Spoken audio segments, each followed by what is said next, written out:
সকলে আছে। আমি ধন্যবাদ জ্ঞাপন কৰিছোঁ পুনৰ শুভাকাংক্ষীসকলক। কম দিনৰ ভিতৰতে মোক আপোনালোকে যথেষ্ট মৰম চেনেহ প্ৰদান কৰিছে।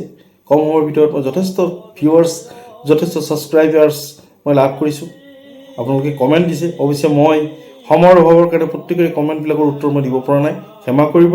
তথাপিতো আপোনালোকৰ প্ৰতিগৰাকী শুভাকাংক্ষীক মই পুনৰ ধন্যবাদ জ্ঞাপন কৰি আজি এটা নতুন বিষয় লৈ আপোনালোকৰ মাজত উপস্থিত হৈছোঁ।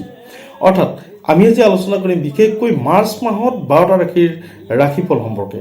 12টা ৰাশিৰ এই অহা মাৰ্চ মাহৰ 12টা ৰাশিৰ জাতক জাতিকাসকলে কেনেধৰণে প্ৰতিক্ৰিয়া লাভ কৰিব, তেওঁলোকৰ চাকৰি বাকৰি, ধন ধান, বিদ্যা শিক্ষা, বিয়া বাৰু, প্ৰেম প্ৰণয়, এই সমগ্ৰ বিষয় লৈ আপোনালোকৰ মাজত উপস্থিত হৈছোঁ। আহক ভিডিঅ'লৈ যাওঁ। তাৰ আগে প্ৰিয় বন্ধু বান্ধৱীসকল, যদি মোৰ চেনেলটি এতিয়ালৈকে ছাবস্ক্ৰাইব কৰা নাই তেনেহ'লে ছাবস্ক্ৰাইব কৰি ল'বৰ কাৰণে আবেদন জনাইছোঁ আৰু আপোনাৰ বন্ধুবৰ্গৰ ওচৰলৈ মোৰ ভিডিঅ'সমূহ প্ৰেৰণ কৰি দিবলৈ অনুৰোধ জনাইছোঁ। আহক আমি মাৰ্চ মাহৰ 12টা ৰাশিৰ ৰাশিফল সম্পৰ্কে আমি জানিবলৈ ইচ্ছা কৰিম। পোনপ্ৰথমে আমি আৰম্ভ কৰিছোঁ মেঘ ৰাশিৰ জাতক জাতিকাসকল। মেঘ ৰাশিৰ জাতক জাতিকাসকলৰ ক্ষেত্ৰত অত্যন্ত সুন্দৰ বুলি অভিহিত হৈছে মাৰ্চ মাহটো, কিয়নো এই মাৰ্চ মাহটোত বিভিন্ন যুগৰ সমাৱেশ ঘটিছে।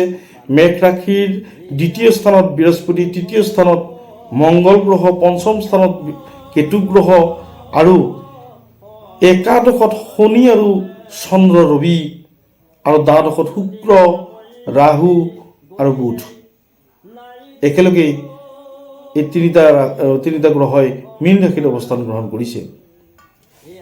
গতিকে বন্ধু বান্ধৱীসকল, ইয়াৰ মিশ্ৰিত ফলাফল প্ৰত্যেক ৰাশিয়ে পাব। তাৰ ভিতৰতে শুভ কাৰকতা লাভ কৰিছে মেঘ ৰাশি। মেঘ ৰাশিৰ ধনস্থানত বৃহস্পতি অৱস্থান কৰা হেতুকে তেওঁলোকে সৎকৰ্মৰ বাবে সৎ পুৰস্কাৰ, সৎকৰ্মৰ কাৰণে তেওঁলোকে সৎ ধন লাভ কৰিব। আনহাতে একাদশৰ শনি আৰু ৰবিৰ কাৰণে শনি একাদশত থকা হেতুকে লোহাৰ সামগ্ৰী তেওঁলোকে ক্ৰয় কৰিব পাৰিব। গাড়ী ঘোঁৰা ইত্যাদিবিলাক তেওঁলোকৰ জীৱনলৈ এই মাহটোত, মাৰ্চ মাহৰ প্ৰতিটো দিনেই তেওঁলোকৰ লোহাৰ সামগ্ৰী আহৰণৰ এক সুন্দৰ সময়। ৰবি গ্ৰহৰ শুভকাৰকতাত বিশেষকৈ ধাতুৰ ব্যৱসায়ীসকলে লাভান্বিত হ'ব। ৰবি গ্ৰহৰ শুভকাৰকতাত বিশেষকৈ বিদ্যুৎ বিভাগৰ চাকৰি বা কল কাৰখানাৰ চাকৰি, ইঞ্জিনিয়াৰিং বিভাগৰ চাকৰি, এই ধৰণৰ চাকৰিত মনোনীত কৰিব পাৰিব মেঘ ৰাশিৰ জাতক জাতিকাসকলে। মেঘ ৰাশিৰ জাতক জাতিকাসকলৰ ক্ষেত্ৰত চাকৰি বাকৰিৰ ক্ষেত্ৰত অত্যন্ত সুন্দৰ, যিহেতুকে একাদশৰ শনিয়ে ধন আগমন বা সা সম্পত্তি ক্ৰয়, চাকৰি প্ৰাপ্তি, বিয়া বাৰুৰ ক্ষেত্ৰতো সহায় কৰিব। সপ্তম স্থানৰ অধিকাৰী শুক্ৰ গ্ৰহ এতিয়া মীন ৰাশিত মালব্য যোগৰ সৃষ্টি কৰা হেতুকে বৈবাহিক ক্ষেত্ৰত অত্যন্ত সুন্দৰ হ'ব মেঘ ৰাশিৰ জাতক জাতিকাসকলৰ ক্ষেত্ৰত। তেওঁলোকে উপযুক্ত বৈবাহিক পাত্ৰ পাতি লাভ কৰিব। বুধ গ্ৰহৰ কাৰকতাত ছাত্ৰ ছাত্ৰীসকলৰ কাৰণে অত্যন্ত সুন্দৰ। তেওঁলোকে তেওঁলোকৰ বিষয়সমূহ উপস্থাপন কৰিব পাৰিব। তেওঁলোকে তেওঁলোকৰ পৰীক্ষাত অৱতীৰ্ণ হোৱাৰ সুন্দৰ এক মানসিকতা সৃষ্টি হ'ব। আমি আহিছোঁ বৃষ ৰাশিৰ জাতক জাতিকাসকলৰ ক্ষেত্ৰত। বৃষ ৰাশিৰ জাতক জাতিকাসকলৰ এই মাহটো অত্যন্ত সুন্দৰ বুলি ক'ব পাৰি, কিয়নো লগ্নত বৃহস্পতিৰ অৱস্থান হেতুকে স্বাস্থ্য পাতি, বিচাৰ, জ্ঞান, বিবেক ইত্যাদিবিলাকৰ সুন্দৰ সুপ্ৰভাৱক তেওঁলোকৰ জীৱন অত্যন্ত সুন্দৰ পথেৰে পৰিচালিত হ'ব বুলি ক'ব পাৰি। বৃহস্পতিৰ শুভকাৰকতাত চাকৰি বাকৰিৰ সুন্দৰ দিন। বিশেষকৈ বৃষ ৰাশিৰ জাতক জাতিকাসকলে অহা মাৰ্চ মাহৰ ভিতৰত তেওঁলোকে চাকৰি যোগাৰ কৰি ল'ব পাৰিব। ই চৰকাৰী হ'ব পাৰে, বেচৰকাৰী হ'ব পাৰে। অৱশ্যে চৰকাৰী চাকৰিৰ ক্ষেত্ৰত অত্যাধিক উন্নত ফল প্ৰদৰ্শন কৰিব পাৰিব। তৃতীয় স্থানত অৱস্থান গ্ৰহণ কৰিছে মংগল গ্ৰহ। অৱশ্যে বৃষ ৰাশিৰ কাৰণে কিছু মংগল গ্ৰহ বেয়া হৈ থকাৰ কাৰণে মাটি বাৰী সম্পৰ্কীয় কাজিয়া পেচাল, ভাই ভগ্নীৰ লগত তেওঁলোকৰ মনোমালিন্য, দাম্পত্য সুখত অকণমান অসুবিধা পাব পাৰে।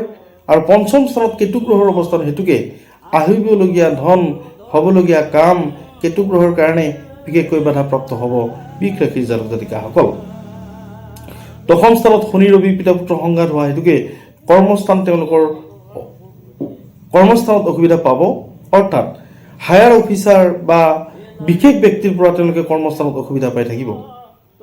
একাদশৰ ৰাহু শুক্ৰ বুধৰ ফলত তেওঁলোকে বিশেষকৈ ব্যৱসায়ীসকলে অত্যন্ত লাভান্বিত হ'ব অহা মাৰ্চ মাহটো। বৃষ ৰাশিৰ ব্যৱসায়ীসকলে বুধ আৰু শুক্ৰৰ কাৰকতাত তেওঁলোকে ব্যৱসায়ত উন্নতি হ'ব, ব্যৱসায়ত লাভান্বিত হ'ব। আমি আহিছোঁ মিথুন ৰাশিৰ জাতক জাতিকাসকলৰ ক্ষেত্ৰত। মিথুন ৰাশিৰ জাতক জাতিকাসকলৰ ক্ষেত্ৰত এক মিশ্ৰিত ফলাফল লাভ কৰিব মাৰ্চ মাহত, কিয়নো লগ্নত মঙ্গল গ্ৰহৰ অৱস্থান হেতুকে কিছু খঙৰ পৰিমাণ বাঢ়িব। তেওঁলোকে ব্লাডৰ লগত জড়িত, তেজৰ লগত সম্পৰ্কিত কিছু বেমাৰ আজাৰ, বিশেষকৈ হিমগ্ল'বিনৰ প্ৰব্লেম পাব শিশুসকলে। বৃদ্ধসকলে হাই প্ৰেছাৰ বা তেজৰ লগত সম্পৰ্কিত হৈ থকা বেমাৰ আজাৰৰ দ্বাৰা আক্ৰান্ত হ'ব। মিথুন ৰাশিৰ জাতক জাতিকাসকলৰ ক্ষেত্ৰত মঙ্গল গ্ৰহ অশুভ হৈ থকা হেতুকে তেওঁলোকৰ মনোমালিন্য হ'ব, কাজিয়া পেচাল হ'ব পাৰে, ঘৰুৱা দাম্পত্য সুখত অসুবিধা হ'ব পাৰে, টকা পইচাৰ ঋণ ধাৰ ইত্যাদি হ'ব পাৰে। গতিকে কিছু মিথুন ৰাশিৰ জাতক জাতিকাসকলে কিছু সাৱধানতা অৱলম্বন কৰাটো যুগুত। আমি আহিছোঁ কৰ্কট ৰাশিৰ জাতক জাতিকাসকলৰ ক্ষেত্ৰত। কৰ্কট ৰাশিৰ জাতক জাতিকাসকলৰ ক্ষেত্ৰত এক মিশ্ৰিত ফলাফল তেওঁলোকে এই মাহত লাভ কৰিব। অৱশ্যে বিশেষকৈ একাদশৰ বৃহস্পতি হৈ থকাৰ কাৰণে, একাদশৰ বৃহস্পতি যাৰ কুকুৰে মৰি তেনে তাৰ, তেনেধৰণৰ আপ্ত বাক্যশাৰী সম্পূৰ্ণ ফলাফল লাভ কৰিব কৰ্কট ৰাশিৰ জাতক জাতিকাসকলে। বিশেষকৈ একাদশত বৃহস্পতিৰ অৱস্থান হেতুকে তেওঁলোকে চাকৰি বাকৰিৰ ক্ষেত্ৰত বা কৰ্মস্থানৰ ক্ষেত্ৰত অত্যন্ত সুন্দৰ, তেওঁলোকৰ আয় ইনকাম বাঢ়িব, ব্যৱসায়ত অত্যন্ত লাভান্বিত হ'ব। আৰু বিশেষকৈ নৱম স্থানৰ শুক্ৰ বা নৱম স্থানত মালব্য যোগ হৈ থকাৰ কাৰণে তেওঁলোকে ৰাজনৈতিকভাৱে বা সামাজিকভাৱে সন্মান লাভ কৰিব। আমি আহিছোঁ সিংহ ৰাশিৰ জাতক জাতিকাসকলৰ ক্ষেত্ৰত। সিংহ ৰাশিৰ জাতক জাতিকাসকলৰ ক্ষেত্ৰত অত্যন্ত সুন্দৰ বুলি ক'ব পাৰি, কিয়নো সিংহ ৰাশিলৈ প্ৰত্যক্ষ দৃষ্টি নিক্ষেপ কৰিছে ৰবি আৰু শনি। আমি জানো সিংহ ৰাশিৰ অধিপতি গ্ৰহ ৰবি বৰ্তমান অৱস্থান গ্ৰহণ কৰিছে কুম্ভ ৰাশিত। কুম্ভ ৰাশিৰ পৰা সপ্তম স্থানলৈ পূৰ্ণ দৃষ্টি হোৱা হেতুকে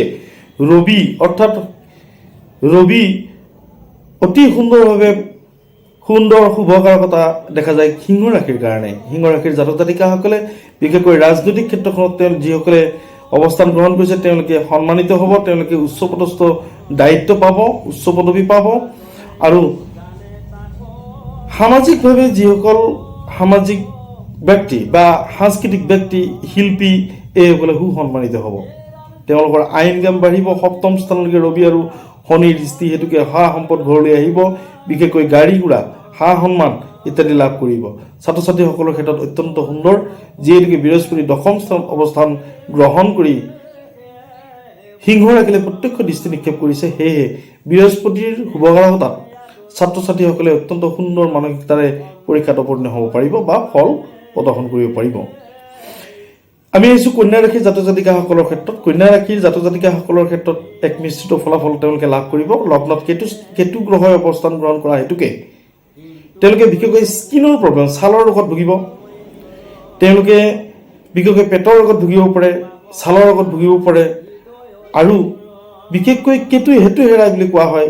সেইকাৰণে কোনো বিনা কাৰণতে বিনা কথাতে তেওঁলোকে অসুবিধাত ভুগিব, তেওঁলোকে মইল মোকৰ্দমাত ফচিব পাৰে বা তেওঁলোকে মিছা দোষত দোষী হ'ব পাৰে। তেওঁলোকে অকণমান দোষতে গুৰু শাস্তি লাভ কৰাৰ সম্ভাৱনা আছে মাৰ্চ মাহৰ প্ৰতিটো দিনত। সেয়েহে কন্যা ৰাশিৰ জাতক জাতিকাসকল কিছু সাৱধান হৈ থকাৰ প্ৰয়োজনীয়তা আছে। আমি আহিছোঁ তুলা ৰাশিৰ জাতক জাতিকাসকলৰ ক্ষেত্ৰত। তুলা ৰাশিৰ অধিপতি গ্ৰহ শুক্ৰ যিহেতুকে মীন ৰাশিত উচ্চ মীন ৰাশিত মালব্য যোগৰ সৃষ্টি কৰিছে। সেয়ে তুলা ৰাশিৰ জাতক জাতিকাসকলৰ কাৰণে অত্যন্ত সুন্দৰ বুলি বিবেচিত হৈছে মাৰ্চ মাহৰ প্ৰতিটো দিন। তেওঁলোকে সা সম্পদ লাভ কৰিব। বিশেষকৈ শুক্ৰ মালব্য যুগৰ কাৰণে তেওঁলোকে ধন সম্পদ, মাটি বাৰী, গাড়ী ঘোঁৰা বা অনাহুত টকা পইচাৰ আগমন হ'ব। তেওঁলোকে উপযুক্ত সন্মান লাভ কৰিব। অৱশ্যে বৃহস্পতি অস্তমস্ত হৈ থকাৰ কাৰণেই তেওঁলোকে কিছু মানসিকভাৱে অসুবিধা পাব, দাম্পত্য কলহ বা ঘৰুৱা ভেজাল পাব, ঘৰুৱা মনোমালিন্য লাভ কৰিব। আমি আহিছোঁ বৃশ্চিক ৰাশিৰ জাতক জাতিকাসকলৰ ক্ষেত্ৰত। বৃশ্চিক ৰাশিৰ জাতক জাতিকাসকলৰ ক্ষেত্ৰত অত্যন্ত সুন্দৰ বুলি ক'ব পাৰি, কিয়নো মালব্য যুগৰ শুভকাৰকতাত বৃশ্চিক ৰাশিৰ জাতক জাতিকাসকলে ধনাগম হ'ব। বৃশ্চিক ৰাশিৰ জাতক জাতিকাসকলৰ ক্ষেত্ৰত চৰকাৰী চাকৰি নিয়োজিত হ'ব। তেওঁলোকৰ কৰ্মস্থান উন্নত, ছাত্ৰ ছাত্ৰীসকলৰ ক্ষেত্ৰত প্ৰতিভা বিকাশ হোৱাৰ সম্পূৰ্ণ সুবিধা হ'ব।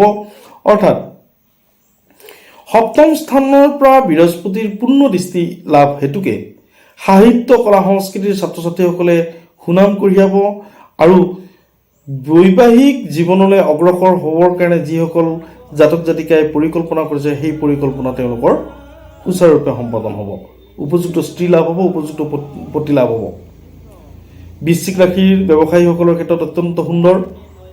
তেওঁলোকৰ পুৰণা ব্যৱসায় নতুনকৈ ঠন ধৰি উঠিব, নতুন ব্যৱসায়ৰ সুযোগ পাব। আমি আহিছোঁ ধনু ৰাশিৰ জাতক জাতিকাসকলৰ ক্ষেত্ৰত। ধনু ৰাশিৰ জাতক জাতিকাসকলৰ ক্ষেত্ৰত মাৰ্চ মাহৰ প্ৰতিদিন অত্যন্ত সুন্দৰ বুলি বিবেচিত হৈছে। বিশেষকৈ শুক্ৰ আৰু বৃহস্পতি গ্ৰহৰ কাৰকতাত তেওঁলোকৰ মান সন্মান বাঢ়িব। ইঞ্জিনিয়াৰিং লাইন বা কল কাৰখানা বা ধাতুৰ লগত জড়িত বা কৃষিৰ লগত জড়িত বিভাগবিলাকত চাকৰিৰ সন্ধান পাব। ধনুৰাশিৰ অধিপতি গ্ৰহ বৃহস্পতি যিহেতুকে বৃষ ৰাশিত অৱস্থান গ্ৰহণ কৰি এক সুন্দৰ কাৰকতাৰ সৃষ্টি কৰিছে। সেই বৃহস্পতিৰ ফলত তেওঁলোকৰ চাকৰি বাকৰি, ধন ধান বা পাৰিবাৰিক সুখ শান্তি লাভ কৰিব ধনুৰাশিৰ জাতক জাতিকাসকলে। আমি আহিছোঁ শেষত মকৰ ৰাশিৰ জাতক জাতিকাসকলৰ ক্ষেত্ৰত। মকৰ ৰাশিৰ জাতক জাতিকাসকলৰ ক্ষেত্ৰত কিছু মিশ্ৰিত ফল লাভ কৰিব। বিশেষকৈ পঞ্চম স্থানত বৃহস্পতিৰ অৱস্থান গ্ৰহণ কৰা হেতুকে ধনাগম হ'ব মকৰ ৰাশিৰ জাতক জাতিকাসকলৰ জীৱনত। ছাত্ৰ ছাত্ৰীসকলৰ কাৰণে অত্যন্ত সুন্দৰ। বিশেষকৈ বিদ্যাস্থানত বৃহস্পতি হোৱা হেতুকে তেওঁলোকে বিদ্যাত সুন্দৰ ফলাফল লাভ কৰিবলৈ সক্ষম হ'ব। বৃহস্পতিৰ শুভ কাৰকতাত যিসকলে গৱেষণা কৰি আছে বা গৱেষণা কাৰ্যৰ নিচিনা বা গৱেষণা কাৰ্যৰ লগত জড়িত হৈ থকা বিদ্যাৰ্থীসকলে সুনাম লাভ কৰিব। তেওঁলোকৰ গৱেষণাৰ ফলাফল নিৰ্গত হ'ব বা উপযুক্ত ফলাফল লাভ কৰিব, উপযুক্ত সন্মান পাব। অৱশ্যে ষষ্ঠ স্থানৰ মংগল গ্ৰহৰ কাৰকতাত তেওঁলোকৰ জীৱনলৈ কিছু বেমাৰ আজাৰ বা মনোমালিন্য, কাজিয়া, টকা পইচাৰ গণ্ডগোল, মেল মোকৰ্দমা ইত্যাদিবিলাকৰ কাৰকতা দেখা যায়। সেয়েহে মকৰ ৰাশিৰ জাতক জাতিকাসকল কিছু সাৱধান হৈ থকা দৰকাৰ হ'ব। আমি আহিছোঁ কুম্ভ ৰাশিৰ জাতক জাতিকাসকলৰ ক্ষেত্ৰত। কুম্ভ ৰাশিৰ অধিপতি গ্ৰহ শনি। অৱশ্যে শনি স্বগৃহী হৈ কুম্ভ ৰাশিত অৱস্থান কৰা হেতুকে কুম্ভ ৰাশিৰ জাতক জাতিকাসকলৰ কাৰণে অত্যন্ত সুন্দৰ বুলি বিবেচিত হৈছে। শনি লগ্নত থকা হেতুকে লোহাৰ সামগ্ৰী বা শনি চৰকাৰী চাকৰিত নিয়োজিত কৰিব পাৰে কুম্ভ ৰাশিৰ জাতক জাতিকাসকলক। লগ্নত শনিৰ অৱস্থান হেতুকে লোহা লক্কৰৰ লগত জড়িত হৈ থকা, খেতি বাতিৰ লগত জড়িত হৈ থকা, পানীৰ লগত জড়িত হৈ থকা বা দালালি কাৰ্যৰ লগত জড়িত হৈ থকা, মাটি বাৰী লেনদেনৰ লগত জড়িত হৈ থকা, মাটি বাৰী ক্ৰয় বিক্ৰয়ৰ লগত জড়িত হৈ থকা ব্যক্তিসকলৰ বিশেষকৈ লাভান্বিত হ'ব অহা মাৰ্চ মাহটো। ৰবি গ্ৰহৰ কাৰকতাত তেওঁলোকে চকুৰ অসুখত ভুগিব পাৰে বা মূৰৰ অসুখত ভুগিব পাৰে। অৱশ্যে শনি, ৰবি, চন্দ্ৰই একেলগে কুম্ভ ৰাশিত অৱস্থান কৰা হেতুকে ৰবিৰ অশুভ কাৰকতা লাভ কৰিব। চকুৰ প্ৰব্লেম পাব, মূৰৰ বিষৰ সমস্যা পাব আৰু খং ৰাগ বৃদ্ধি হ'ব পাৰে, আত্মবিশ্বাস নাইকিয়া হ'ব পাৰে বা তেওঁলোকৰ জীৱনলৈ অহা সৰু সৰু ঘটনাই হতাশগ্ৰস্ত কৰিব কুম্ভ ৰাশিৰ জাতক জাতিকাসকলক। আমি একেবাৰে শেষত আহিছোঁ মীন ৰাশিৰ জাতক জাতিকাসকলৰ।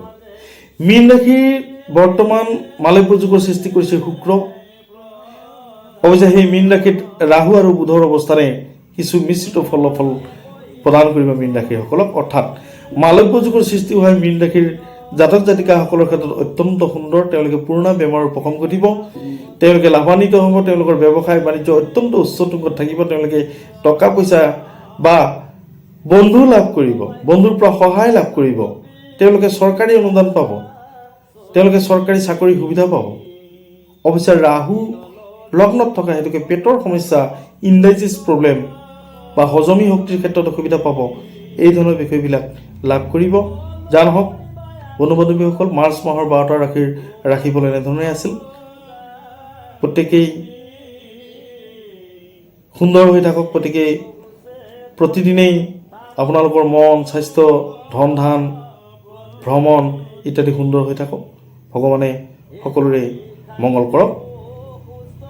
আপোনালোকে যদি মোৰ এই ভিডিঅ'টি ভাল পাইছে তেনেহ'লে এটা লাইক কৰিবলৈ নাপাহৰিব আৰু কমেণ্টত গৈ ওম নম শিৱায় বুলি কমেণ্ট কৰিবলৈ নাপাহৰিব। ধন্যবাদ।